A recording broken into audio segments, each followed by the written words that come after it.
bằng phở na lên ô mùi ô nát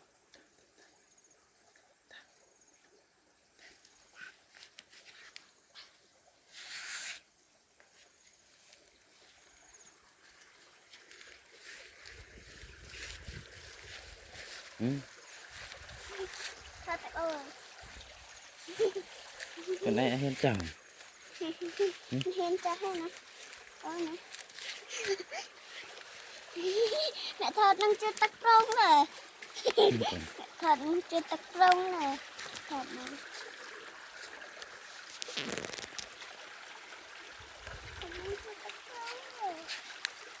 bảo mình nó anh chưa rồi rồi đây nè dạ anh chưa rồi cho thế nào cho tiền làm thế nào cho bà cho còn đấy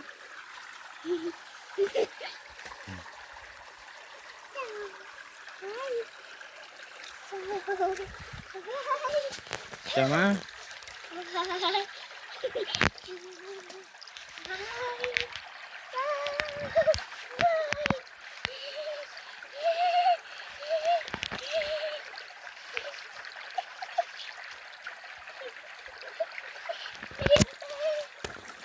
chào má đây cô nơi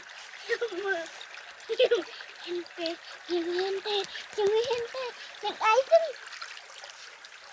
xin mìnhจะพูดสั้นใช่ไม่ต้องหาพูดใช่ à cho nó to đấy đúng ồn là ngày nay mà cho bà bá nữa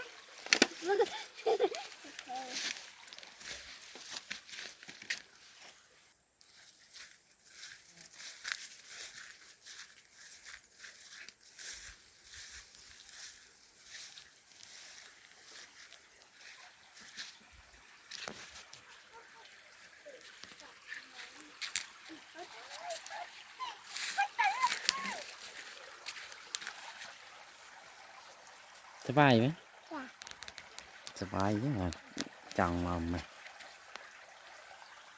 ta chẳng lên tắc đâu mấy cho lên nhé người ta với người tắc đấy quỳ ra ý cho tới đà thôi trời đây ơi đấy quỳ con chơi thật quỳ đi hả thằng quỳ con chơi thằng quỳ đi trời má thằng quỳ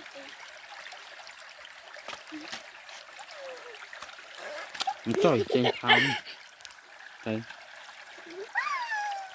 cho nên tắc hồ hồ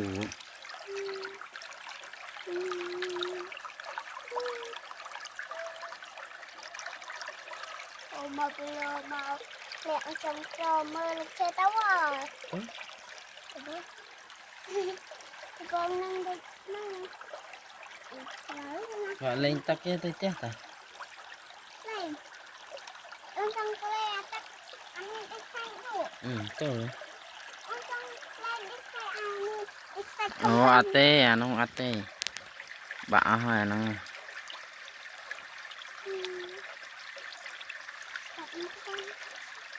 cho đó cho liền đấy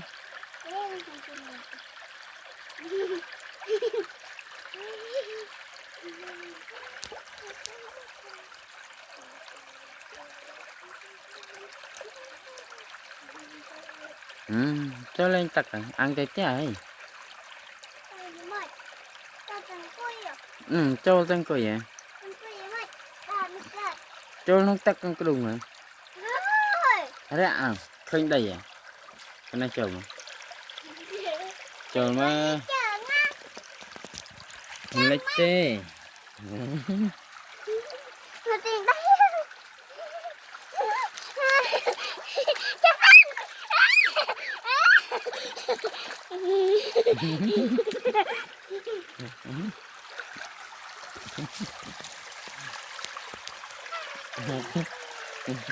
cây cho này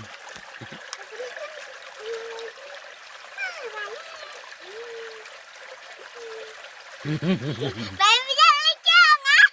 ada itu, ya dah dah reng ngetai. Jangan lecang. ăn ấy tê Lên lấy trường. đầy răng ta mình đầy sạch nè Đi sách nè. Trên lấy chơi nữa nè. Trên lấy chơi. Trên lấy chơi nữa nè. À, trên lấy chơi á. À, đừng. ừ. Lên tật chưa hồi tên nông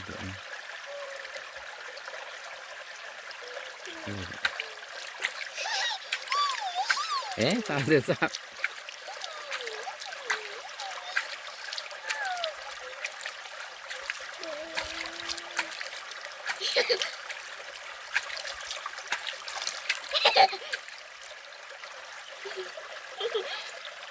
Không.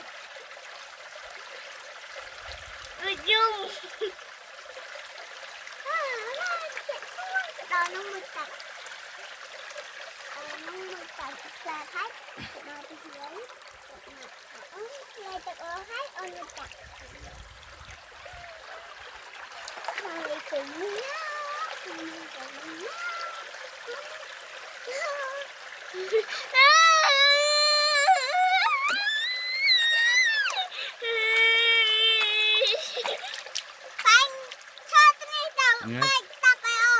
cái năng không đây lịch tên ai kìa đây đang cục rừng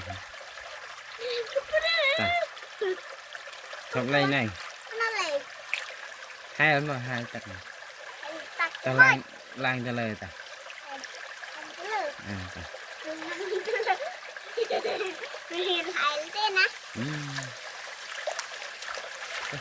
ta lang hai lấy lang đa rồi đa tay ăn chết ăn hiện đại chân pì cái chân buồn đấy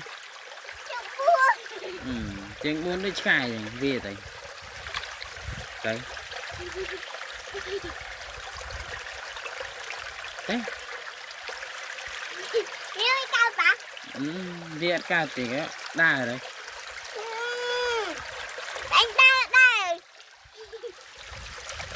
ở trong đây lên không trong này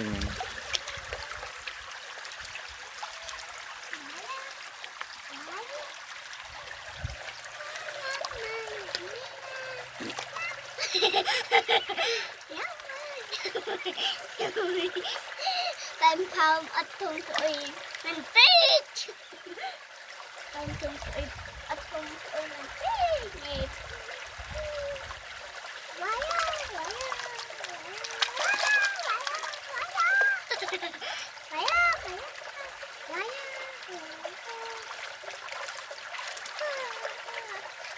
ba ở trong ăn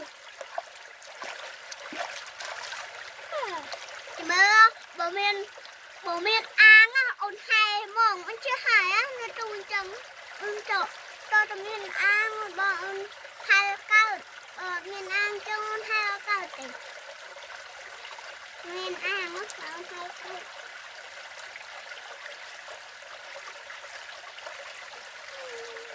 cao ta bán đấy bye bye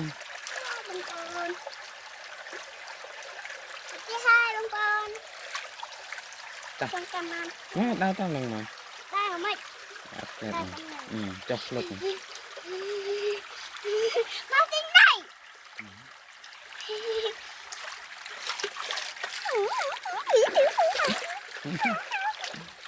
ta cái chân ai cho mà cái chân đây chân cái ta làm cái lên làm rồi em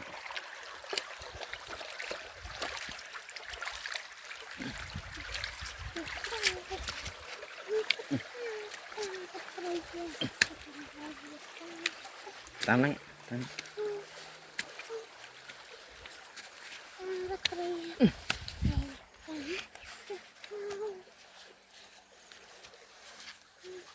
nghĩa rồi bye bye bạn ôn